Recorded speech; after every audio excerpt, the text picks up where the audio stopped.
Hey everyone, and welcome back to my channel. It is the 1st of April, and that means it is the beginning of a Magical Readathon, the spring equinox of first semester at Orilium this year.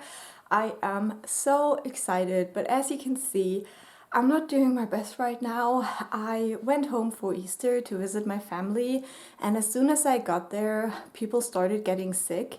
And I had a bad migraine. I still have it right now, so I don't know if I will get sick as well. Right now it's just a migraine, but that can change quite quickly, so I'm really worried what's gonna happen for my first week, because I'm off work for the first week of April, which in theory is great, but if I get sick it will be so sad. We'll see. But I thought I'll update you on my reading plans. First, I have 2 books I'm currently reading and 1 book I want to start today for the readathon. So let's get into those. Now for currently reading, I have 1 hour left in my audiobook Where Sleeping Girls Lie by Faridah Àbíké-Íyímídé, and this is one of my most anticipated books of the year, and unfortunately it is turning out to be a disappointment, but I'll talk more about it once I've finished it, probably tomorrow. This book, we are following a young girl called Shade, and she is going to this school for the first time. She was homeschooled and had like very strict parents, and so her parents are now dead, and she's going to this boarding school that is like very prestigious and fancy. And when she gets there, she gets assigned a roommate, Elizabeth, and after their first day together, where Elizabeth shows her around and they just are really friendly with each other, Elizabeth disappears, and so now Shade is trying to find out what happened to her, but she also has her own agenda, a reason why she's there. That's the first book, so as I said, I hope I can finish that by tomorrow. We'll see. Since I'm at home and not feeling so well and not doing all the cleaning I wanted to do today, I don't know if I will get to that hour. We'll see. And then yesterday on my train ride, I started one of my most anticipated books of last year. That is A Spell of Good Things by Àbíké-Íyímídé. This author wrote Stay With Me, which I absolutely loved. So I was excited and also scared to get to this book. And this one, I'm about 60 pages in, not too far, but we are following 2 POVs. We have a young boy who is living in poverty, and we see his struggles, and then we have a young woman who works as a doctor, so she is in the higher classes of this Nigerian society, and we see her struggles as well. And that's about as far as I got with the book so far, and I'm intrigued to see how these storylines will converge and what will come of it. So I definitely plan on continuing reading this book. I'm very excited. And then last but not least, I also want to start my first read for the readathon today, and that is a German book called Die Unerzählte Geschichte by Vera Weidenbach, and this is a non-fiction book about women in history that did great things, but that we just don't learn about. And this has 7 chapters, so I was hoping to read 1 chapter a day during this week when I have time off and can really take in the information in here. So we'll see whether that works out. It really depends on my health, I guess, but that's the plan. So we are starting the Magical Readathon today, and we'll see how it goes. And we're like, nah, we good. Because we don't care enough to make good decisions.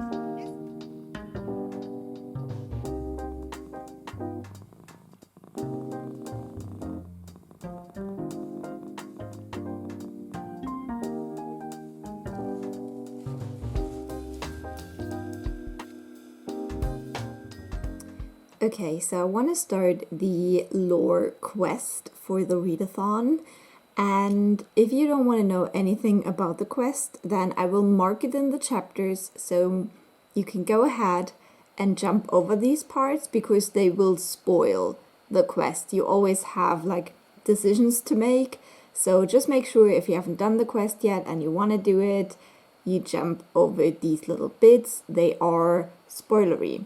But the situation is we have been in the lore classroom. Now, my character doesn't take lore usually, so maybe she just wanted to join a friend, or I don't know why she was there, but she was there, and the teacher gets taken away and they leave something behind that we can now investigate further to know what is going on.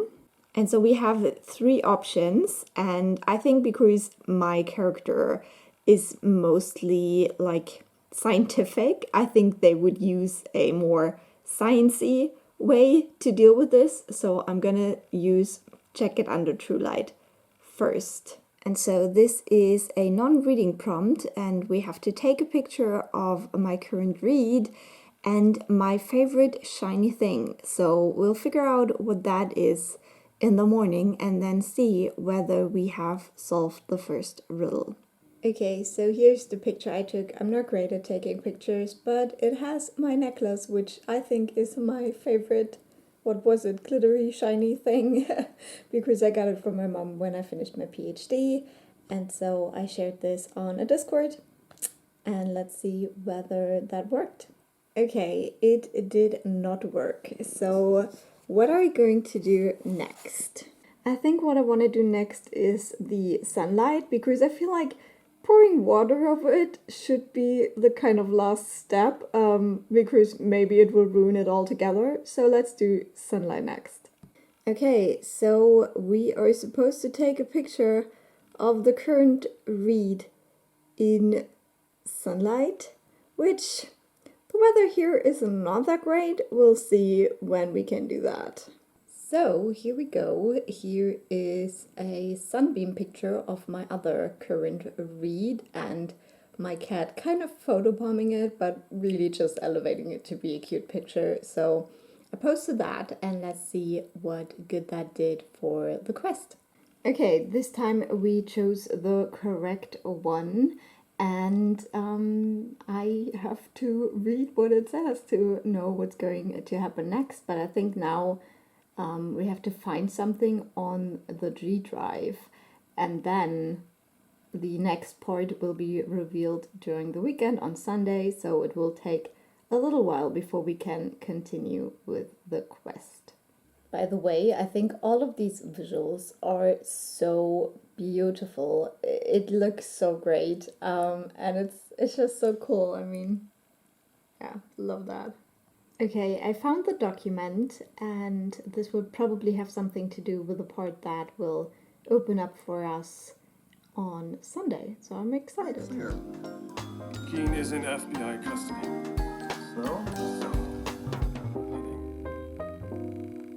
So it is the 3rd of April, and there's a fly in my living room. How? What? Okay, no matter. I'm here for a reading update.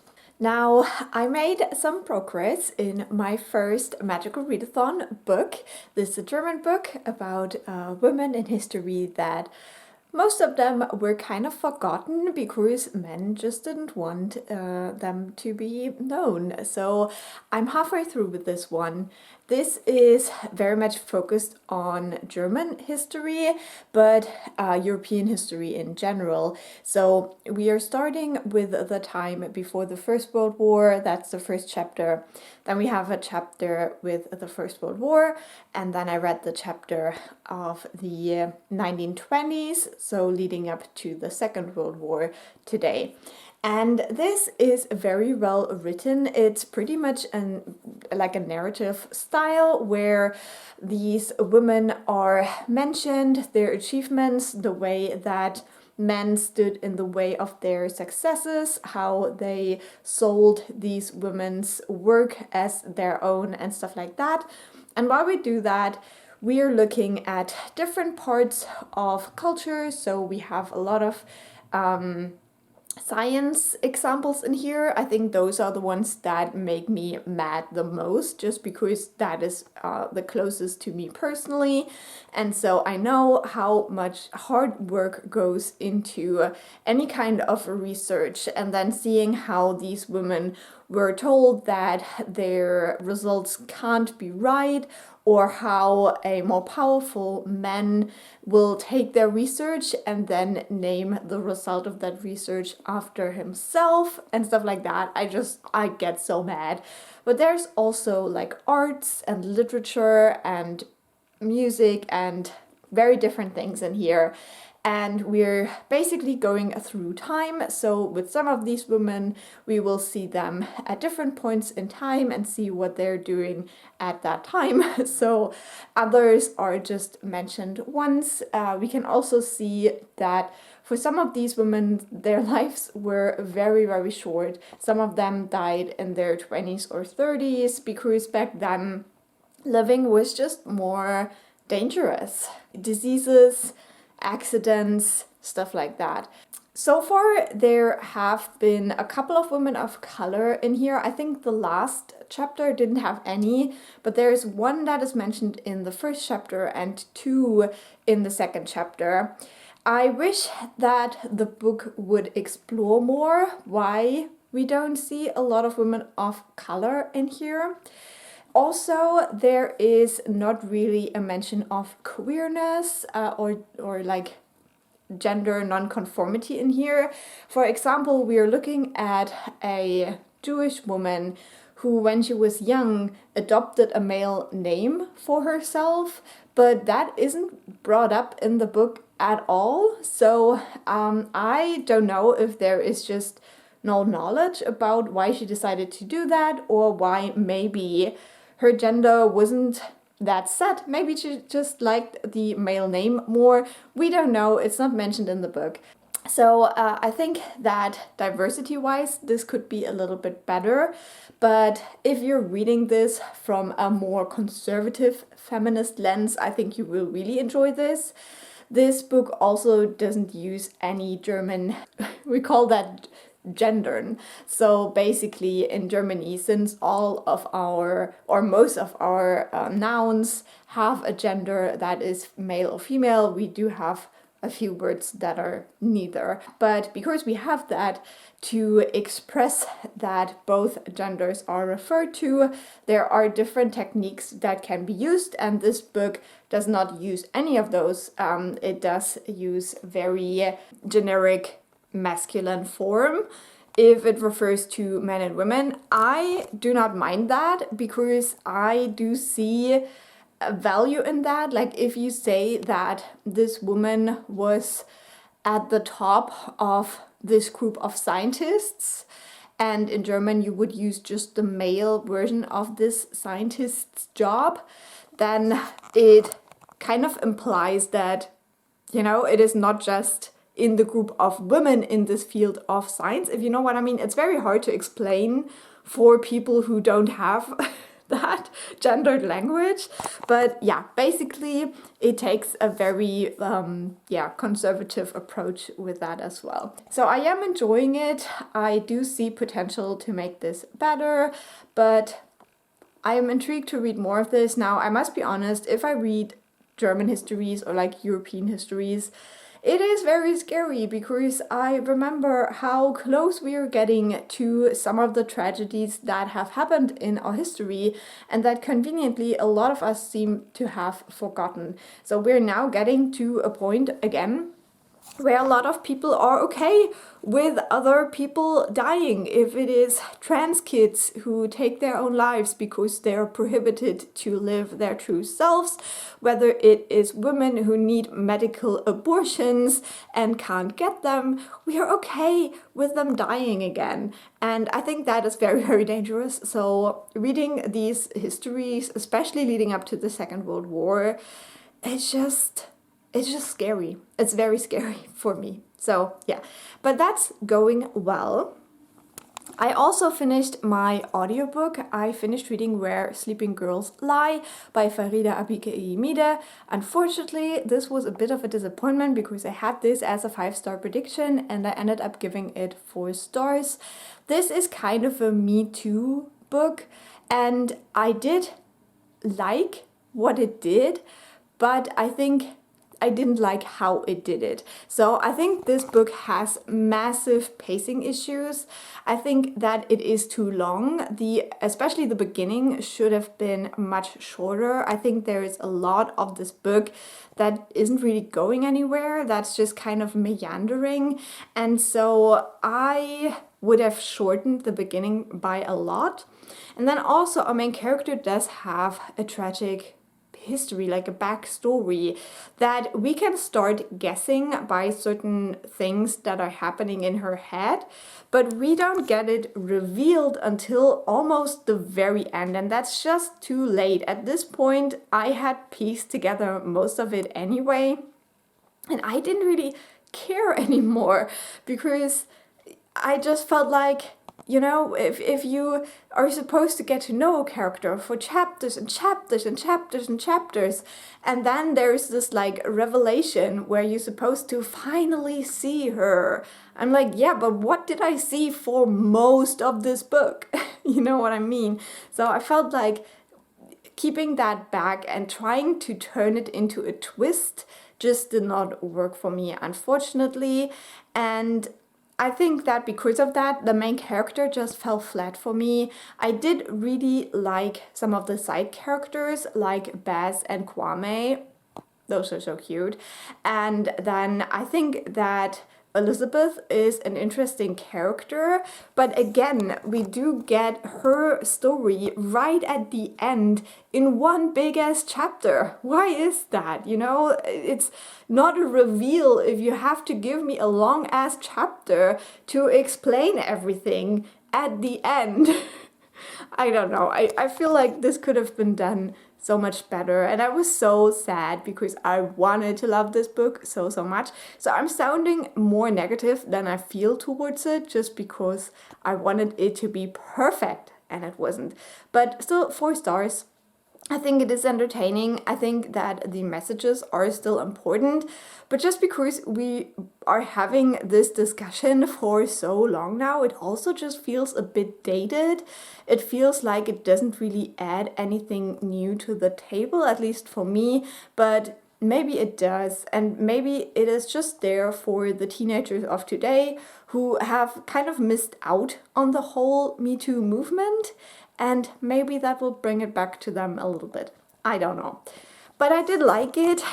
I just wanted it to be so much better. And so I started a new audiobook, and that one is for the Magical Readathon as well. And that is Sitting Pretty by Rebekah Taussig. So this is a memoir, and the author of this memoir uses a wheelchair, and she is discussing certain aspects of her life, how her disability kind of influenced those aspects of her life. And also she studied disability studies, so she is putting also some, you know, scientific ideas into this book as well, which I really enjoy. But again, similar to the history book, makes me very angry. So I have to be a little bit careful when I listen to this because the anger builds up very quickly. Like right now, the chapter I'm in right now, she is describing a class that she's teaching in a high school after she finished her studies and her PhD. It's just hard to read when people just don't get it. You know, but she is trying to be very compassionate, being like, yeah, those are high schoolers, like they can take time to understand. But I'm like, bro, shut your mouth. Like what thoughts are in like some of these teenagers' heads? But whatever, I'm liking it. I'm really liking it. So I will make progress on that as well. Now, the only book I haven't really made progress in, so I'm still not gonna update you on it right now, is A Spell of Good Things. I did read a little more, but I wanted to be halfway in before I really talk about it again. So let me achieve that and I'll be back.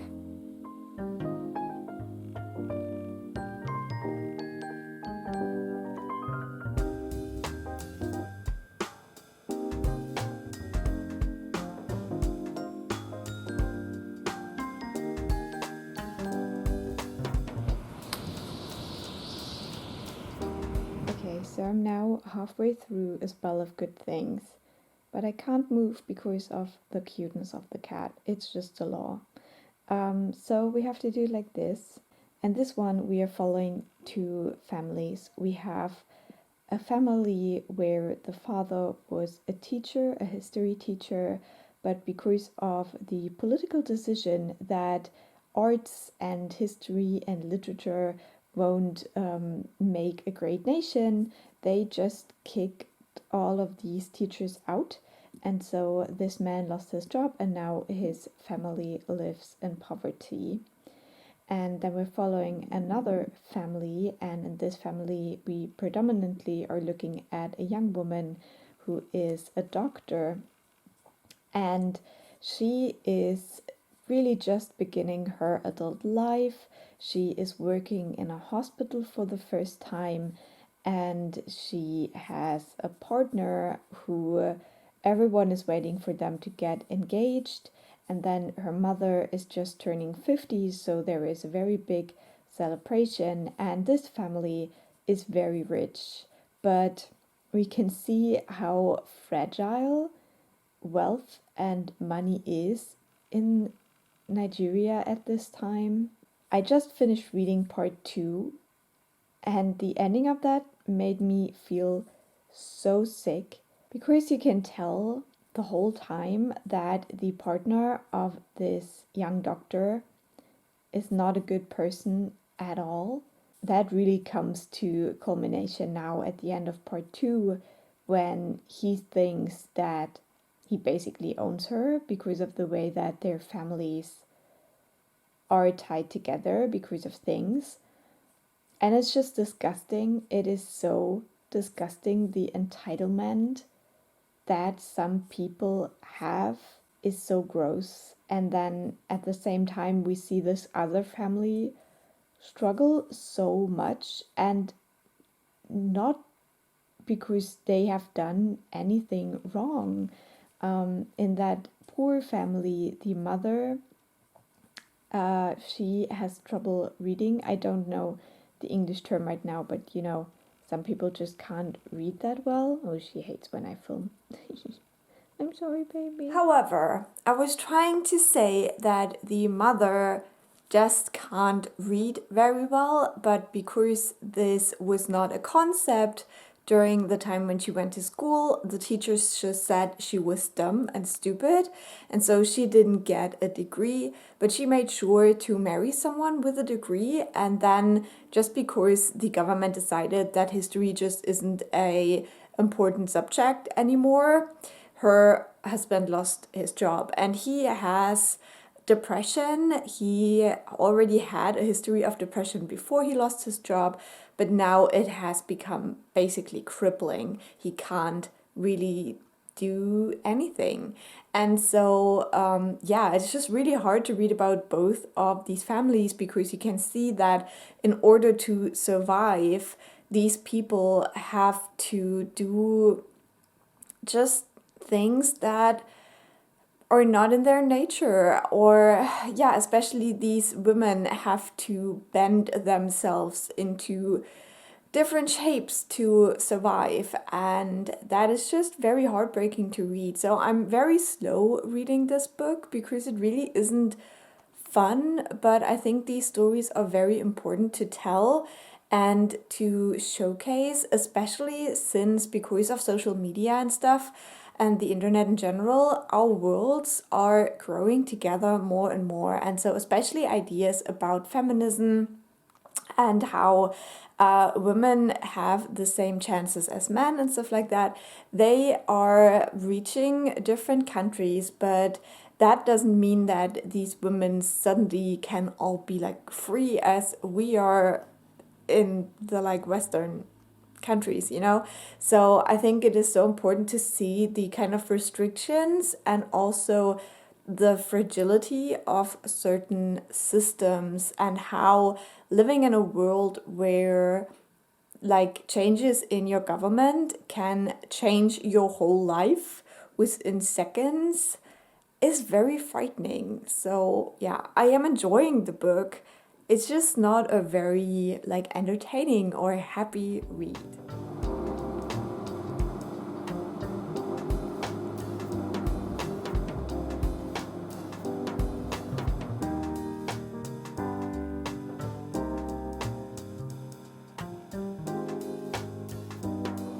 So I have brought out the new chair. Someone does not know what to think about that. Oh, good girl.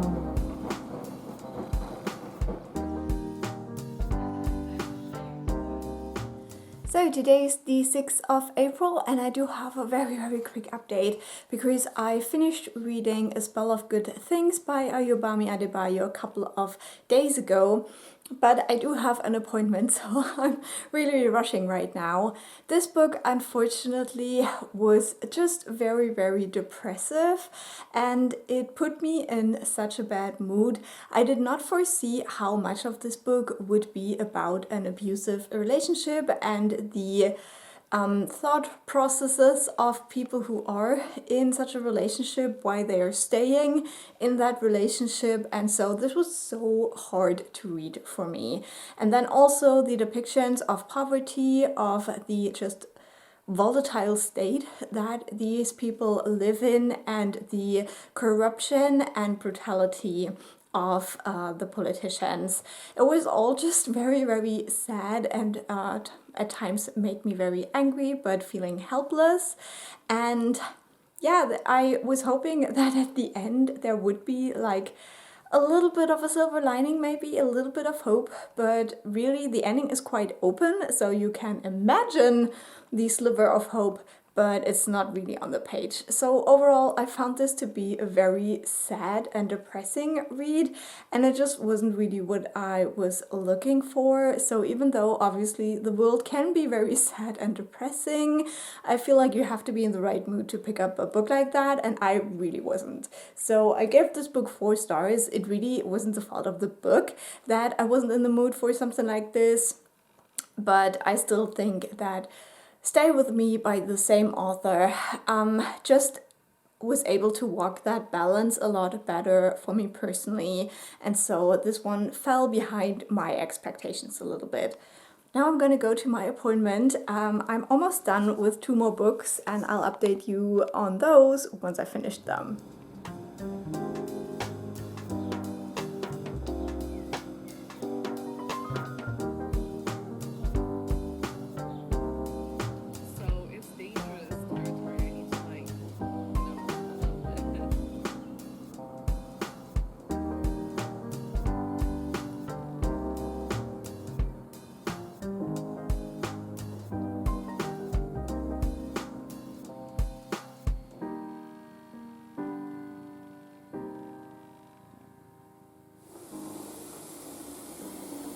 So today is the 8th of April and that means back to work day, which is so sad. And oh my god, it's gonna be a long summer, I can already tell. But that's just how life goes. So let's talk about the 3 books I finished this weekend and haven't told you about yet. Yes, 3 books. So later on Saturday I finished Die Unerzählte Geschichte by Vera Weidenbach. This is the non-fiction book about like untold stories of successful women. I gave this one 4 stars. I did really enjoy what it tried to do. I did not always enjoy the way it was done. I think that this book missed out on a lot of important intersections, and when you call your book like Untold Stories, suggesting that in the way that we learn about history, people are made invisible, then making these intersections invisible just feels a little bit stupid. I did accept that this focuses very much on Germany and Europe and a little bit on the US, but even with those countries, there are so many more important women. And so in the end, the author also said that this is just her like personal selection and that she probably missed out on a ton, which is true, but it also feels like a lazy argument when that means you missed out certain women, like trans women, women with disabilities, and queer women and stuff like that. So I just felt like it was not only like, yeah, you have to make a selection somewhere, there was a very intentional selection made, and that led to this being a book about white women with a few token black women and one woman of Asian descent that was mentioned in here. So that just fell a bit flat for me, but as I said, the overall idea of this book was interesting and I definitely learned quite a few things, so 4 stars it is. Then the next book I finished, I haven't talked about at all yet, and that one is Silent Companions by Laura Purcell. This is a historical fiction with horror elements. It is described as a gothic horror, and this book I checked out from the library. I needed a book for the key prompt for Magical Readathon, and I didn't really have a big selection there of books that I actually wanted to read right now. So I decided to do this one, and this one we are following a woman called Elsie or Elizabeth. And when we meet her in the 19th century, she is in an asylum and she has just gotten a new doctor, and he tells her that she needs to remember her past because a trial is coming up, and he has to make a statement on her sanity, and that will influence the trial. So she starts writing down her story about how she married a wealthy man quite late in her life. Her parents were the owners of a matchmaking facility, whatever you call that. And so her family wasn't very wealthy. They actually weren't doing quite well, but then she met this man who decides to invest in this company and also married her. But then he goes off to his old family home that he himself actually never lived at to prepare it so they can live there when their first child is born. And he dies. And now Elsie is on her way to this house. She's pregnant and she wants to find out what happened to her husband. She wants to prepare the house to live there. And actually it's mostly her brother who is pushing her away because he says that there is a lot of gossip about her marrying this wealthy man and then him passing away so quickly. So she's supposed to go to the country to that house and be away so the gossip can die down. And then we follow that. And if you're interested, you can Google Dutch silent companions because those were actual things and that's kind of what the book is about.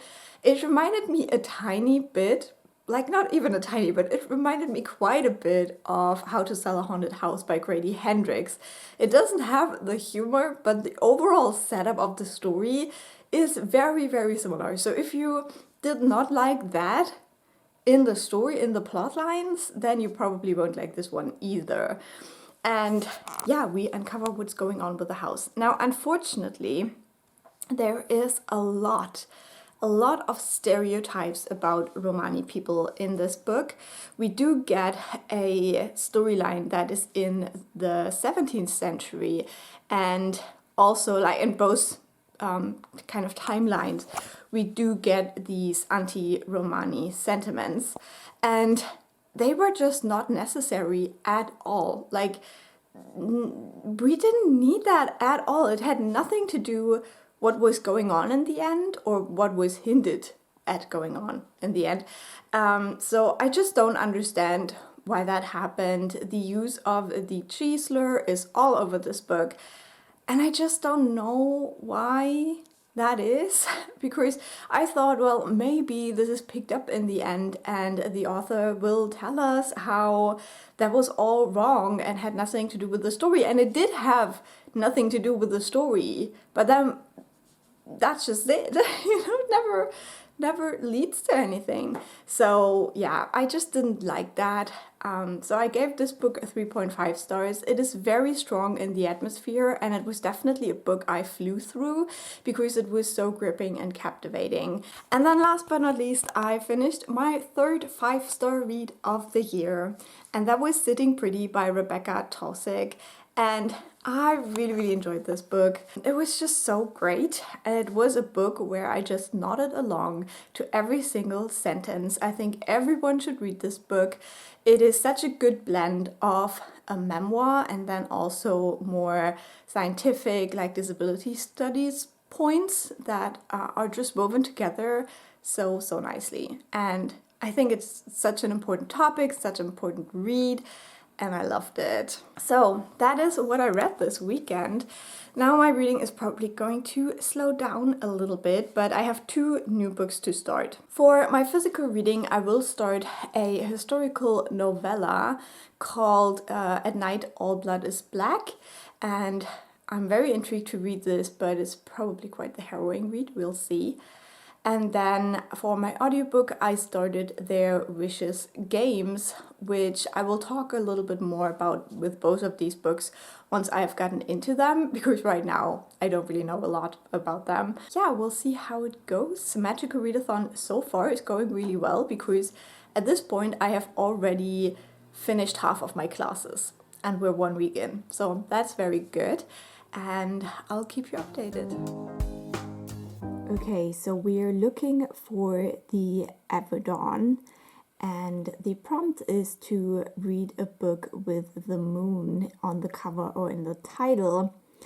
And since I was a little bit faster with my reads than I expected in the last couple of days, I decided to read a novella that I got from the library, and that is At Night All Blood is Black, which has a moon on the cover, which I'm very excited about, but also a bit scared because I think it is a war novel, so it's probably gonna be devastating.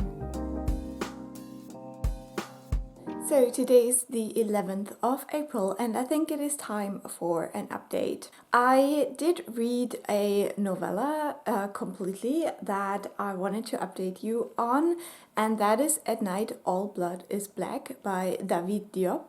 And this is a World War I novella, but it is very special, I would say, in the sense that it focuses on the Senegalese soldiers that fought in France, which is something that I had no idea about. So it was very interesting to learn about that. Now, this novella doesn't really dive deep into the historical facts. In fact, I was unsure for a while whether this was the First or the Second World War, to be honest. But I googled it, and it's definitely World War One. I'm not a weapons expert. I think if you know which kind of weapons were used when, then this is more easy to figure out, but I just really had no idea. This was a very intriguing story. It starts with our main character who witnesses the death of his childhood best friend. His friend basically is wounded very badly, and he begs him to end his life so he doesn't suffer so much, but he decides that he can't do that. He can't kill his best friend, so he just stays with him until he dies of his terrible wounds. But afterwards, he has a very bad conscience and he starts this avenge thing. So this is very bloody, very gory. If you don't like to read about the gory sides of war, I would not recommend this novella, but I thought it was so interesting the way that it portrays war and how people view the war compared to what war is actually like, and then also the mental deterioration of our main character because of these horrors that he has seen.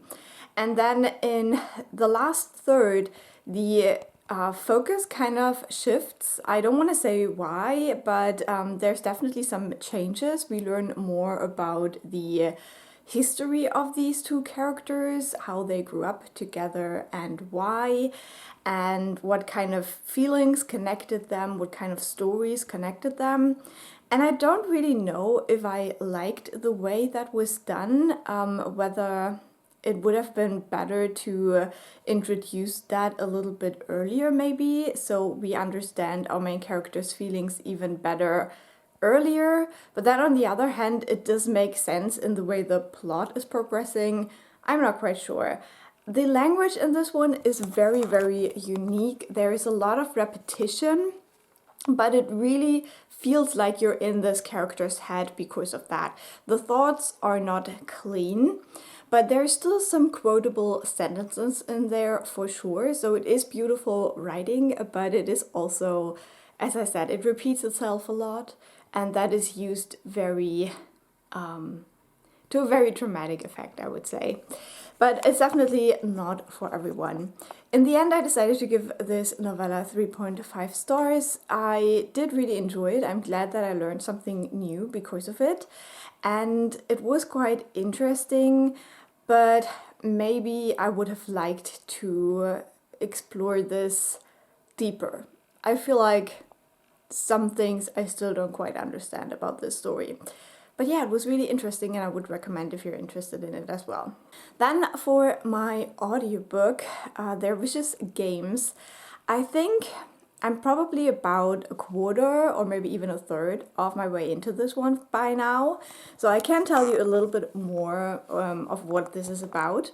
I was a bit worried that it is too similar to Where Sleeping Girls Lie, which I just finished last month, or like at the beginning of this month. But it definitely went into a different direction very quickly, so it's not an issue. In this one, we are following a young girl. She just finished high school and she wanted to go to Yale. She was accepted for it, but then something happens that all of that falls away. She can't go to Yale anymore, and so she's kind of lost. But she knows that there is a game that is hosted by this very, very wealthy family that when you win this game, you basically get everything that you wish. So this is her last chance to get her Yale studies back. And so she manages to get into this game, but very soon after she enters, things turn deadly, and she realizes that she is in a big mess. Our main character is also a black girl, and this very prestigious family consists only of white people and historically have only invited white girls to this. But the roommate that our main character is assigned to is of Asian descent. I'm not quite sure, I think it is Chinese, but I could be mixing that up right now because it's only brought up once in the beginning, and sometimes my memory is just really bad. So there is another girl of color, but she's also from a very rich family. So our main character is black, and she's also only from a middle class family, so she really sticks out in this competition. And as I said, it's very dangerous, very deadly. The stakes are very high. So I am enjoying it. I'm intrigued to see where it goes and what the kind of like messages are at the end, like how they play out. But it's definitely so far an intriguing read. And so now to continue on with my Magical Readathon TBR, the next book I want to pick up is The Left Hand of Darkness by Ursula K. Le Guin. Now, do I know anything about this book? Not really, but this is one of the authors I want to read this year, so I will do a complete reading vlog for this book. I will probably not talk about it much here, but I'm intrigued to see what happens. I hope that I will love this. So the quest continues, and I have read the book with the moon on the cover, so we are ready to continue looking. And now we have a ton of places that might be what we're looking for. So let's see. So here we have the options. 1, 2, 3, 4, 5, 6, 7 options, and we have to choose one. So here's the map with the different spots. And just looking at it, I'm just guessing here. I'm gonna try the Rift Spire first, I think. So let's see what we have to do for that. Okay, I can already see it as a reading prompt again. Why did I do this to myself? Oh no. Okay, let me read this quickly. Okay, we need a book with portals or portal magic in it. This is gonna be difficult. I will have to think about this one. Oh no. So today's the 12th of April and I don't have a reading update, but today is my cat's birthday. So I think you deserve some Busi footage right now. And then I also have a special little video in the making all about her. So enjoy.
So today's the 16th of April. I feel a migraine coming on, but I think this is a good point to finish off this first vlog, and then we'll have a part 2 for the rest of the month. Well, I finished 2 more books yesterday, and with that I only have 1 book left on my Magical Readathon TBR. We'll go through that in a second. But first of all, I finished reading The Left Hand of Darkness by Ursula K. Le Guin. There will be a complete reading vlog, but spoiler alert, this wasn't really for me. I gave it 3.5 stars and I don't know, I still don't know how I feel about it, but if you are interested to hear my thoughts once I've gathered them, there will be the vlog that you can check out. So yeah, I don't know, maybe sci-fi classics are just not for me. And then I also finished my audiobook, Their Vicious Games by Joelle Wellington.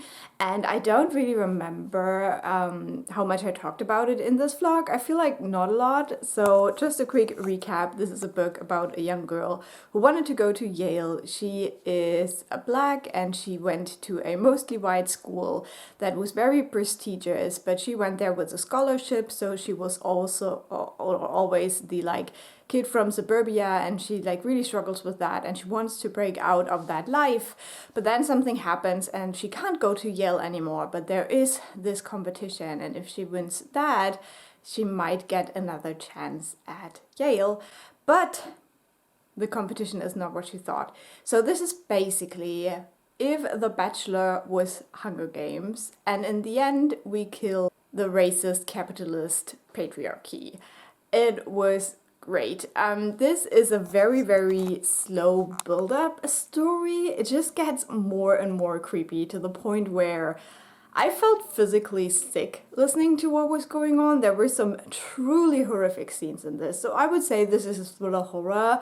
It definitely plays with your mind and it's like very, very cruel. But then in the end, I don't know, the last like 15% or something, it just goes wild. Like it throws everything out of the window. It's completely unhinged and it's great. It was so great. I loved the ending. And I would highly recommend. I gave this book 4.5 stars. I think it is extremely successful in what it is trying to do and what it is trying to say, and I was very happy that I liked this book so much. I had put it on my wish list, forgotten about it, but then I needed it for the Magical Readathon because I don't really have any books with game or play in the title on my wish list, so I'm very, very glad this was the one. So now just going over it quickly, the classes I have already taken for Archmage. I took spells and incantations. For that I read Die Unerzählte Geschichte. Then I have read Inscription, I read Sitting Pretty, I have finished Artificery, I read The Silent Companions. And then we have Conjuration with The Left Hand of Darkness and Art of Illusion for their Wishes games. So one book left for my calling. So I hope you had fun with this first half of the readathon. I hope your reading in April is going really well. I also want to give a quick shout out to my booktube friend Jess because she did a shout out in her Magical Readathon vlog. So obviously I want to shout her out as well because I love watching her Magical Readathon vlogs, but then all of her vlogs really. I'm always very happy when it's the weekend and I go to my subscription box or like my, you know, like the thing on YouTube with all the content you subscribe to and see a new video of hers. So definitely check her out. I will link her Magical Readathon vlog down below. And yeah, have a great day. I will talk to you soon. Bye. And this is what my little bingo for Riley Marie's Patreon readathon looks like right now. We'll see whether we can achieve some kind of bingo during the rest of the month, but I'm not quite sure about that.